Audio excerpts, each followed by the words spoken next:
ಎಲ್ಲರಿಗೂ ನಮಸ್ಕಾರ. ಈ ಒಂದು ವಿಡಿಯೋ ಮೊದಲೇ ಸಾರಿ ನೋಡ್ತಾ ಇದ್ದರೆ ಸಬ್ಸ್ಕ್ರೈಬ್ ಆಗೋದನ್ನು ಮರಿಬೇಡಿ. ಪ್ರತಿ TET GPSR ಮತ್ತು HSTRಯಲ್ಲಿ ಕಂಪಲ್ಸರಿಯಾಗಿ ಜೀನ್ ಪಿಯಾಜೆಯವರ ಸಂಜ್ಞಾನಾತ್ಮಕ ವಿಕಾಸದ ಕುರಿತು 1 ರಿಂದ 2 ಪ್ರಶ್ನೆಗಳನ್ನು ಕೇಳುವುದು ಖಂಡಿತ. ಹಾಗಾಗಿ ಈ ಜೀನ್ ಪಿಯಾಜೆಯವರ ಸಂಜ್ಞಾನಾತ್ಮಕ ವಿಕಾಸದ ಕುರಿತು ಚರ್ಚೆ ಮಾಡೋಣ. ಸ್ವಿಸ್ ಮನೋವಿಜ್ಞಾನಿ ಪಿಯಾಜೆಯವರ ಮಗುವಿನ ಸಂಜ್ಞಾನಾತ್ಮಕ ವಿಕಾಸದ ಬಗ್ಗೆ ಪ್ರತಿಪಾದಿಸಿದ್ದಾರೆ. ಇವರು ಸಂಜ್ಞಾನಾತ್ಮಕ ವಿಕಾಸವನ್ನು 4 ಹಂತಗಳಾಗಿ ವಿಂಗಡಿಸಿದ್ದಾರೆ. ಜೀನ್ ಪಿಯಾಜೆಯವರು ಜ್ಞಾನಾತ್ಮಕ ವಿಕಾಸವನ್ನು ಅಂದರೆ ಸಂಜ್ಞಾನಾತ್ಮಕ ವಿಕಾಸವನ್ನು 4 ಹಂತಗಳಾಗಿ ವಿಂಗಡಿಸಿದ್ದಾರೆ. ಅವುಗಳಲ್ಲಿ ಮೊದಲನೇದು ಸಂವೇದನಾಗತಿ ಹಂತ, ಎರಡನೇದು ಸಂಕ್ರಿಯಾತ್ಮಕ ಪೂರ್ವ ಹಂತ ಅಂದರೆ ಮೂರ್ತ ಪೂರ್ವ ಹಂತ, ಮೂರ್ತ ಕ್ರಿಯಾತ್ಮಕ ಹಂತ, ಔಪಚಾರಿಕ ಸಂಕ್ರಿಯಾತ್ಮಕ ಹಂತ. ಸಂವೇದನಾಗತಿ ಹಂತವು ಹುಟ್ಟಿನಿಂದ 2 ವರ್ಷಗಳವರೆಗೆ ನಡೆಯುತ್ತದೆ. ಇದರ ಒಂದು ವಿವರಣೆಯನ್ನು ನೋಡುವುದಾದರೆ, ಮಗು ತನ್ನ ಸಂವೇದನಾ ಅನುಭವಗಳನ್ನು ಕ್ರಿಯೆಗಳ ಜೊತೆ ಸಮನ್ವಯಗೊಳಿಸುವ ಯತ್ನ ಮಾಡುತ್ತದೆ. ಈ ಸಂವೇದನಾಗತಿ ಹಂತದಲ್ಲಿ ಪಿಯಾಜೆಯವರು ಮಗು ತನ್ನ ಜ್ಞಾನಾತ್ಮಕ ವಿಕಾಸವನ್ನು ಹೇಗೆ ಅಭಿವೃದ್ಧಿಗೊಳಿಸುತ್ತದೆ ಅಂತಂದರೆ, ಸಂವೇದನಾ ಅನುಭವಗಳು ಅಂದರೆ ಪಾಲಕರು ತೋರಿಸುವಂತಹ ಒಂದು ಅನುಭವಗಳು ಯಾವ ರೀತಿ ಇರುತ್ತದೆ ಆ ಒಂದು ಅನುಭವಗಳನ್ನು ತನ್ನ ಕ್ರಿಯೆಗಳ ಜೊತೆ ಸಮನ್ವಯಗೊಳಿಸ್ಕೊಂಡು ಅವ್ರು ಹೇಗೆ ಮಾಡ್ತಾರೋ ಹಾಗೆ ಮಾಡಿ ಆ ಒಂದು ಕ್ರಿಯೆಗಳನ್ನು ಕಲ್ತ್ಕೊಳ್ಳೋದ್ರ ಮೂಲಕ ಸರಿಯೋ ತಪ್ಪು ಅಂತ ಗೊತ್ತಿಲ್ಲ, ಆ ಒಂದು ಕ್ರಿಯೆಗಳನ್ನು ಕಲ್ತ್ಕೊಳ್ಳೋದ್ರ ಮೂಲಕ ಒಂದು ಜ್ಞಾನಾತ್ಮಕ ವಿಕಾಸವನ್ನು ಹೊಂದುತ್ತದೆ ಅನ್ನುವಂಥದ್ದನ್ನು ಪಿಯಾಜೆಯವರು ಹೇಳಿದ್ದಾರೆ. ಎರಡನೇದು ಸಂಕ್ರಿಯಾತ್ಮಕ ಪೂರ್ವ ಹಂತ ಪ್ರೀ ಆಪರೇಷನಲ್ ಸ್ಟೇಜ್ 2 ರಿಂದ 7 ವರ್ಷಗಳವರೆಗೆ ನಡೆಯುತ್ತದೆ. ಸಾಂಕೇತಿಕ ಆಲೋಚನಾ ಸಾಮರ್ಥ್ಯದ ಬೆಳವಣಿಗೆ, ವಸ್ತು ಸ್ಥಿರತೆ ಸ್ಥಾಪನೆ, ಮಗು ವಸ್ತುವಿನ ವಿವಿಧ ಭೌತಿಕ ಲಕ್ಷಣಗಳನ್ನು ಸಮನ್ವಯಗೊಳಿಸುವುದು. ಅಂದರೆ ಸಾಂಕೇತಿಕ ಆಲೋಚನಾ ಸಾಮರ್ಥ್ಯದ ಬೆಳವಣಿಗೆ ಏನಾದರೂ ಒಂದು ಹೇಳ್ತಾ ಇದ್ದರೆ ಆ ಒಂದು ಆಲೋಚನೆಯನ್ನು ಬೆಳೆಸ್ಕೊಳ್ಳುತ್ತೆ.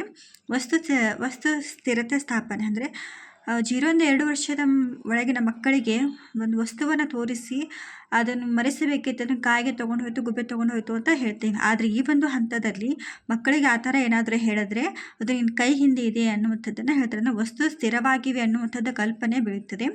ಮಗು ವಸ್ತುವಿನ ವಿವಿಧ ಭೌತಿಕ ಲಕ್ಷಣಗಳನ್ನು ಸಮನ್ವಯಗೊಳಿಸುವುದು ಅಂದರೆ ಯಾವ ವಸ್ತು ಚಿಕ್ಕದು ದೊಡ್ಡದು, ಅದರ ಗಾತ್ರ ಚಿಕ್ಕದು ಹೇಗಿರುತ್ತೆ ದೊಡ್ಡದು ಹೇಗಿರುತ್ತೆ, ವಸ್ತು ಬಣ್ಣ ಈ ರೀತಿ ಒಂದು ಭೌತಿಕ ಲಕ್ಷಣಗಳನ್ನು ಗುರುತಿಸಿಕೊಳ್ಳುತ್ತೆ ಅಂತ ಹೇಳ್ತಾರೆ.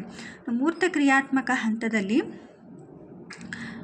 ಕಾನ್ಕ್ರೀಟ್ ಆಪರೇಷನಲ್ ಸ್ಟೇಜ್ 7 ವರ್ಷದಿಂದ 11ನೇ ವರ್ಷದವರೆಗೆ ನಡೆಯುತ್ತದೆ. ಇದು ಮೂರ್ತ ಘಟನೆಗಳ ಬಗ್ಗೆ ತರ್ಕಬದ್ಧವಾಗಿ ವಿಚಾರ ಮಂಡಿಸುವುದು.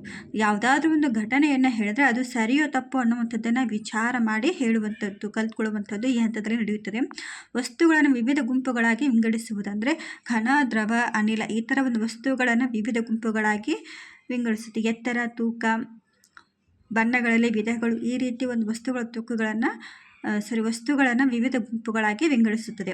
ವಸ್ತುಗಳ ಪ್ರಾತಿನಿಧ್ಯತ್ವದ ಬಗ್ಗೆ ತನ್ನ ಆಲೋಚನೆಗಳನ್ನು ತಿರುಗಾ ಮುರುಗ ಮಾಡಬಲ್ಲದು. ಅಂದರೆ ಏನಾದರೂ ಒಂದು ವಸ್ತುಗಳ ಬಗ್ಗೆ ಹೇಳಿದ್ರೆ ಆ ಒಂದು ವಸ್ತುವಿಗೆ ಇರುವಂತಹ ತನ್ನದೇ ಆಗಿರ್ತಕ್ಕಂಥ ಆಲೋಚನೆಗಳನ್ನು ವಿಚಾರಗಳನ್ನು ತಿರುಗಾ ಮುರುಗಿ ಮಾಡಿ ಹೇಳುವಂಥದ್ದು ಈ ಒಂದು ಹಂತದ ಮಕ್ಕಳಲ್ಲಿ ನಡೆಯುತ್ತದೆ ಅನ್ನುವಂಥದ್ದನ್ನು ಜೀನ್ ಪಿಯಾಜೆಯವರೇ ಹೇಳಿದ್ದಾರೆ. 4ನೇದಾಗಿ ಔಪಚಾರಿಕ ಸಂಕ್ರಿಯಾತ್ಮಕ ಹಂತ ಫಾರ್ಮಲ್ ಆಪರೇಷನಲ್. ಇದು 11 ವರ್ಷದಿಂದ ಮುಂದುವರಿಯುತ್ತದೆ. ತರ್ಕಬದ್ಧ ಮತ್ತು ಹೆಚ್ಚು ಅಮೂರ್ತ ಆಲೋಚನಾ ಸಾಮರ್ಥ್ಯದ ಬೆಳವಣಿಗೆ, ಕಲ್ಪನಾ ಸಾಮರ್ಥ್ಯದ ವೃದ್ಧಿ ಅಂದರೆ ಏನೇ ಹೇಳಿದ್ರು ಅದನ್ನು ತರ್ಕಬದ್ಧವಾಗಿ ಒಪ್ಪಿಕೊಳ್ಳುವಂಥದ್ದು ಮತ್ತು ಹೆಚ್ಚು ಅಮೂರ್ತ ಆಲೋಚನಾ ಸಾಮರ್ಥ್ಯ ಅಂದರೆ ಕಣ್ಣಿಗೆ ಕಾಣದೇ ಇರುವಂತಹ ವಸ್ತುಗಳ ಬಗ್ಗೆ ಆಲೋಚನೆಯನ್ನು ಮಾಡುವಂಥದ್ದು, ಕಲ್ಪನೆಯನ್ನು ಮಾಡಿಕೊಂಡು ತನ್ನ ಸಾಮರ್ಥ್ಯವನ್ನು ವೃದ್ಧಿ ಮಾಡಿಕೊಳ್ಳುವಂಥದ್ದು ಈ ಒಂದು ಹಂತದಲ್ಲಿ ನಡೆಯುತ್ತದೆ. ಒಟ್ಟಾರೆಯಾಗಿ ಪಿಯಾಜೆಸ್ ಥಿಯರಿ ಆಫ್ ಕಾಗ್ನಿಟಿವ್ ಡೆವಲಪ್ಮೆಂಟ್ನಲ್ಲಿ ಜೀನ್ ಪಿಯಾಜೆಯವರು ಸಂಜ್ಞಾನಾತ್ಮಕ ವಿಕಾಸದ ಕುರಿತು ಹೇಳಿದ್ದಾರೆ. ಈ ಒಂದು ವಿಷಯದ ಬಗ್ಗೆ ಸುಮಾರು 1 ರಿಂದ 2 ಪ್ರಶ್ನೆಗಳು ಖಂಡಿತವಾಗಿ ಕೇಳುತ್ತಾರೆ. ಈ ಒಂದು ವಿಡಿಯೋ ಇಷ್ಟ ಆದರೆ ಸಬ್ಸ್ಕ್ರೈಬ್ ಆಗೋದನ್ನು ಮರಿಬೇಡಿ. Thank you for watching.